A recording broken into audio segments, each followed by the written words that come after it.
Good afternoon, everyone. I will talk today about the posterior compartment of the thigh. As you can see, just to let you know that these are the muscles of the posterior compartment of the thigh. This is the femur and the hip bone, sacrum, and this is the great sciatic foramen, and there is the lesser sciatic foramen, and this is the sciatic nerve accompanied by the posterior cutaneous nerve of the thigh. Now,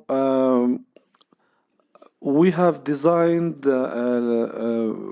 abductors for the hip joint when we talked about the gluteus medius and minimus. Also, gluteus maximus has been the main extensor of the hip joint, plus the iliopsoas muscle, which was the main flexor of the hip joint. So today we are talking about muscles extending from the hip to the tibia or the fibula, and as they're doing so, they are crossing behind the knee joint. So the message here is simple. We are talking about muscles that are mainly designed for the sake of the knee joint.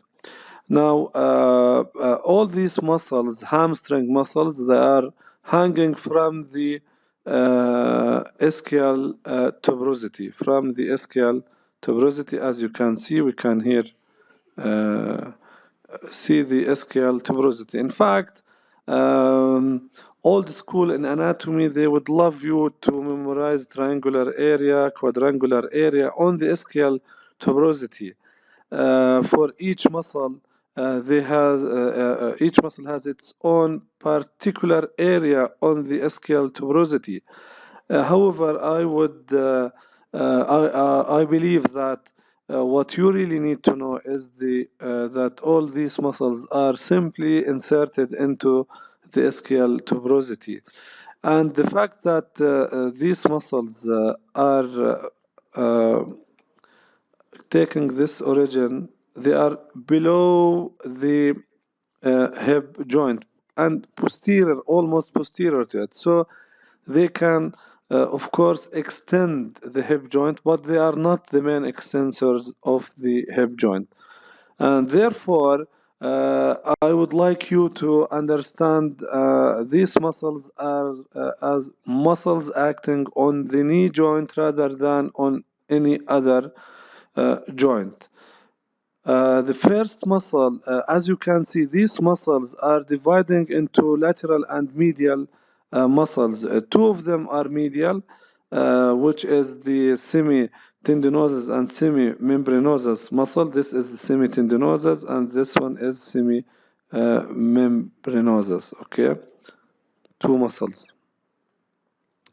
And on the lateral side, the biceps femoris, with its it is separated here, but short head and a long head of biceps femoris. These muscles are crossing over a hinge joint. That's why they would leave a fossa behind the knee joint, leaving something we call it another space here called popliteal fossa. So let's go back to talk about the origin of these muscles. Common origin, ischial tuberosity. Don't go into details.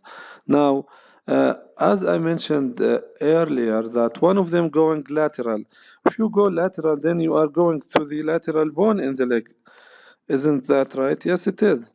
This bone is the fibula. So, as you can see, the lateral side here, the biceps is attached to this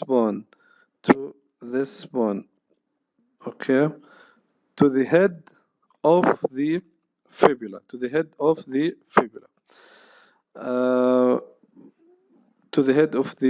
That was the first muscle, this muscle, the biceps. The two heads, the short and long head, they unite and they are inserted where? Into the head of fibula. On the other hand, you can easily identify two muscles. One of them with a long tendon, one of them or half membrane, semitendinosus, semimembranosus. Both of them are coming from the same origin, but when it comes to the insertion, the insertion is different. One of them is inserted to this bone, to this area. What is this area? Beautiful. This is the tibia, tibial tuberosity. It has medial end and it has a lateral end. Okay. The medial end, it is the medial malleolus. So this is the medial surface of the tibia, and this is the lateral surface of the tibia. This is the tibial tuberosity, and I would show you now.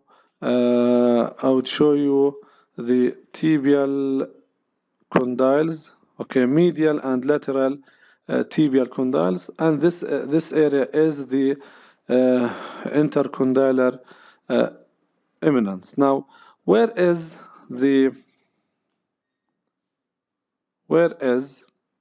insertion of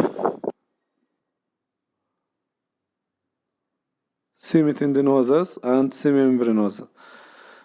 This area is the upper part of the shaft of the tibia on the medial side, also called, but this is not a scientific name, it is the area of SGS.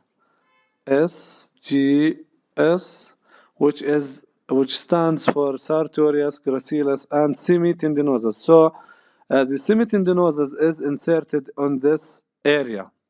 However, if we go to the medial side, as I told you here, there is a groove for semimembranosus. So on the medial side of the tibia, on the SGS, the semitendinosus is inserted. On the groove for semimembranosus is the insertion of semimembranosus muscle. So let's put things back together and go back to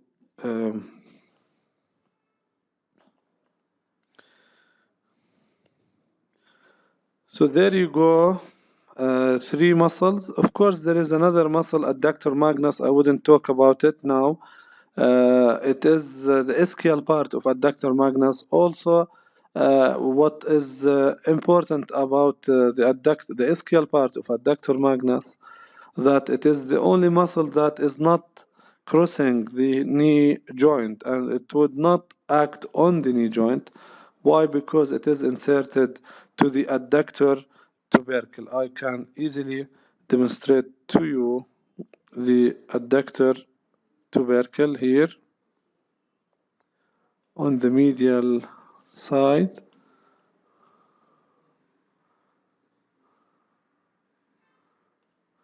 The adductor, it is the epicondyle, it is the adductor tubercle on the medial side. The insertion of the ischial part of adductor magnus. Okay, so what is the nerve supply of these muscles? As you can see, it is the sciatic nerve. It is the sciatic nerve. Now, the sciatic nerve is already divided into medial, tibial, lateral, common, peroneal. All these muscles, including the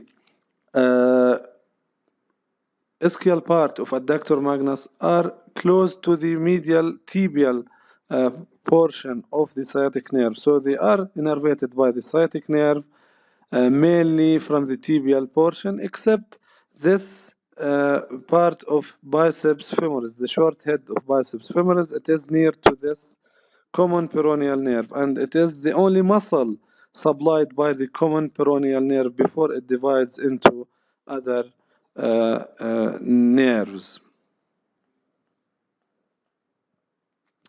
Right.